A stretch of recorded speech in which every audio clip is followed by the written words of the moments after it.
In the entire history of the FIFA World Cup, no African nation has ever beaten Brazil. Not once. In 3 competitive meetings, Brazil have scored 6 goals, conceded 1, and won twice. That is the historical record walking into AT&T Stadium on June 13th. But history also told us Spain and Portugal were unbeatable in knockout football, right up until Morocco eliminated both of them in Qatar. So here is the real question this match forces us to ask.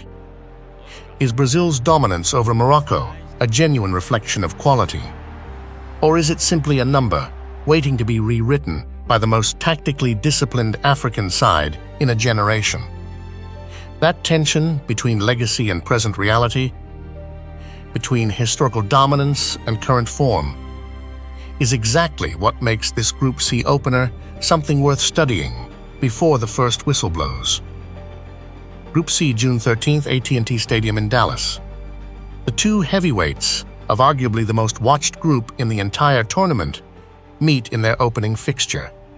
Both teams know what this means. Win here, and you control your destiny. Draw, and the pressure shifts to the matches that follow. Lose, and everything becomes complicated from day one. For Brazil, this is more than a football match. The Seleção arrive at this World Cup, carrying the weight of 6 consecutive tournaments without a title. A drought stretching back to 2002.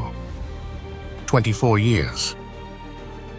For a nation whose entire footballing identity is built around dominance, around joy, around inevitability, that absence is felt deeply.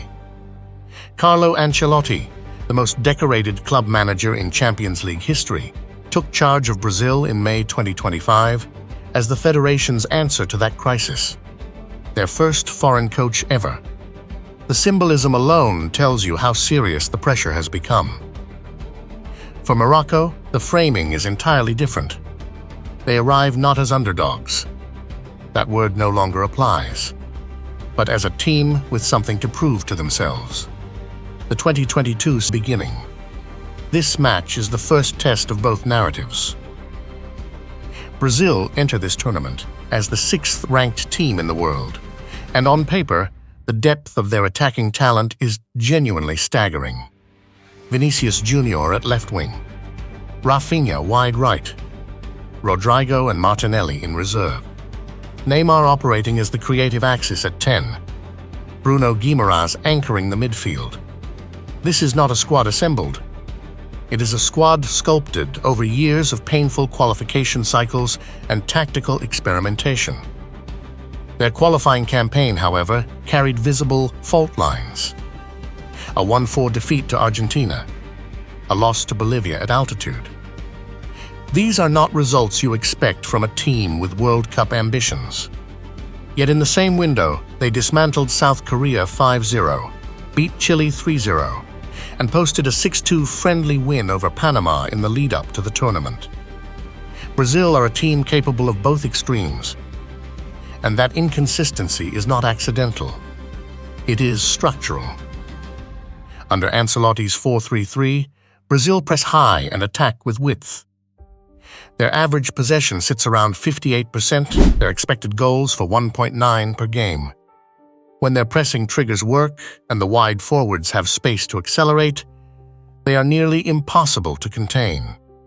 The danger zone is not in their quality. It is in the moments when that high defensive line is exposed on the counter and the full-backs have committed forward. Against a team with Morocco's transition speed, those moments become extremely consequential. Morocco's statistical profile from the last 12 months reads like a team that has quietly become one of the most defensively complete sides in world football. In their last 10 matches, they have kept clean sheets in 5 of them, a 50% ratio that places them among the elite in that metric globally. They have conceded an average of 0.5 goals per game. For context, Brazil concede 1.1 per game in the same window. Regragui's 4-2-3-1 is built on structure first, expression second. The 2 holding midfielders operate as a defensive shield, absorbing pressure and recycling possession with discipline. The wide midfielders track back aggressively, making Morocco genuinely hard to play through centrally. And when they win the ball, the transition is immediate. Direct, fast, precise. What makes Morocco genuinely dangerous against elite opposition is not what they do with the ball, but what they do without it. Their pressing success rate of 41% is higher than Brazil's 34%. For an African side facing a South American giant, that is a remarkable inversion of the expected dynamic. En-Nesyri leads the line with physical authority. 1.94 meters, strong in the air, dangerous on the shoulder of a high defensive line. Hakimi on the right provides width, pace, and consistent attacking output. Morocco do not need to dominate possession to win football matches. They simply need one or two moments of quality, and they have the personnel to manufacture them. The tactical contest at the center of this match is not a symmetric one, and that asymmetry is where the most interesting analysis begins. Brazil will attempt to establish possession dominance from the opening minutes, forcing Morocco into a mid to low defensive block and creating width through Vinicius and Rafinha. The plan is to stretch Morocco horizontally, create half-space entries for Neymar, and manufacture the kind of high-quality chances their XG profile suggests they generate regularly. Morocco's response will be systematic. Regragui will set his two pivots as a recovery unit designed to limit exactly those half-space entrances. The wide forwards will track Brazil's fullbacks, reducing the overlap options. And when Morocco win possession, which their pressing numbers suggest they will do more frequently than Brazil might expect, the ball will travel forward quickly, looking for En-Nesyri's movement or Hakimi's run in behind. The single tactical battle that will define this match is Vinicius Jr. against Morocco's right-side defensive structure. Vinicius is the most difficult winger in world football to contain in a sustained duel. His acceleration over 10 to 15 meters is elite. His decision-making in one-on-one situations has matured significantly under Ancelotti at Real Madrid. If Morocco's right centre-back is drawn into tracking him wider, the half space between the two central defenders opens for Neymar or a late runner. But there is a counter-argument. Morocco have faced elite wide forwards before. In 2022, they neutralized some of the most dangerous attacks in the world across 5 knockout matches. If they can keep their shape and force Vinicius inside, rather than let him reach the byline, Brazil's most dangerous threat becomes considerably more manageable. The match will likely be decided in the 15-minute window after Brazil's first significant period of sustained pressure. If Morocco survive it without conceding, the psychological balance of the game shifts. 3 players will shape the outcome of this match more than any others. Vinicius Jr. carries Brazil's most dangerous attacking threat and the responsibility of wearing the number 7 shirt, a number he also wears at Real Madrid, where he has consistently been one of the top 2 attackers in world football for the last 3 years. In this tournament's early stages, he has already contributed 2 goals and an assist. Against Morocco specifically, his matchup is against defenders who are good but not elite in 1-versus-1 wide situations. The question is not whether he will create danger. The question is how consistently he can do it across 90 minutes of physical, disciplined defensive pressure. Neymar's value in this fixture is different and more nuanced. At 34, he is no longer the player who defines a match through energy and volume. He defines it through moments. A free kick from 22 meters. A through ball that breaks a defensive line. A movement that draws 2 defenders and creates space for someone else. 1 goal and 2 assists in the tournament's opening phase suggests he remains a decisive influence. Morocco will be conscious of fouling him in dangerous areas. But they will also be conscious that allowing him time on the ball is equally costly. For Morocco, En-Nesyri represents the clearest path to disrupting Brazil's defensive confidence. Brazil's central defenders are not particularly dominant in aerial duels, and En-Nesyri's physical profile is specifically designed to exploit that. He scored 4 goals at the 2022 World Cup, including the header that eliminated Spain. If Morocco earn a set piece or a wide delivery into the box, Brazil's center-backs will face a genuine aerial contest, and the data suggests that is not their strongest environment. After running 10,000 simulations, using 6 months of live performance data, tracking pressing metrics, expected goals, defensive line positioning, set-piece conversion rates, head-to-head records, and squad depth variables, the AI model produces the following conclusions. Brazil win probability, 64%. Draw, 21%. Morocco win, 15%. The most probable scoreline is Brazil 2-0, appearing in 18% of all simulations. Brazil 2-1 follows at 16%. Brazil 1-0 at 12%. A 1-1 draw at 11%. Brazil 3-1 at 9%. The model reaches the Brazil win outcome primarily through 2 converging factors. First, Brazil's attacking quality, particularly the combination of Vinicius's pace and Neymar's creativity, generates expected goal values that Morocco's defensive structure, elite as it is statistically unlikely to contain across 90 minutes at this level of intensity. Second, Morocco's attacking output, while consistent against African opposition, shows a meaningful drop in XG when facing teams with Brazil's defensive athleticism in the central areas.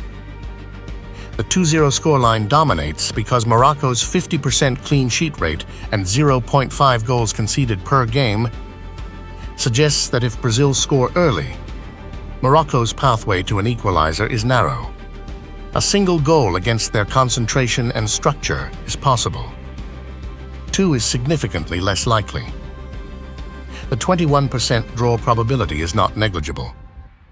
If Morocco successfully neutralize Vinicius in the first half and absorb Brazil's pressure without conceding, the simulation data shows Brazil become progressively more stretched as they push for a goal, which opens exactly the transition spaces Morocco exploit most effectively. Here are 4 statistical facts about this fixture that the broader football conversation has largely overlooked. Morocco's pressing success rate of 41% is higher than Brazil's 34%.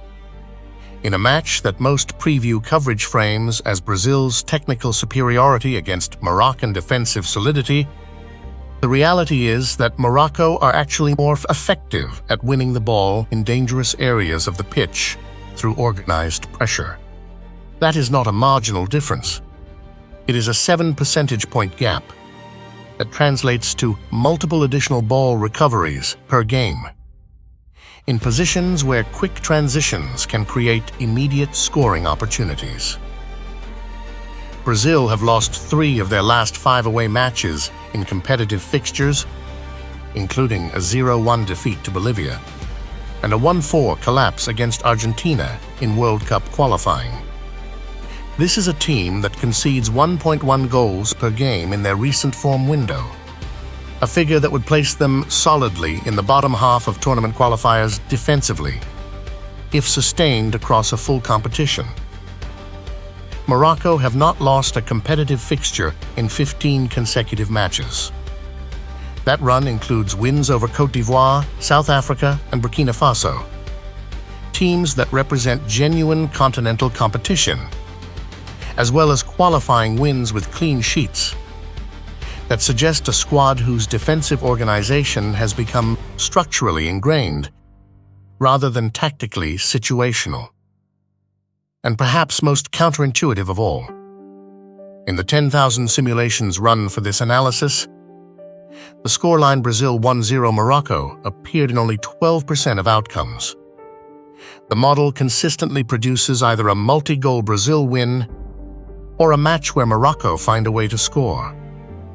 The clean, comfortable Brazil win that casual preview coverage implies is actually not the most statistically supported outcome. The most probable result includes a Moroccan goal.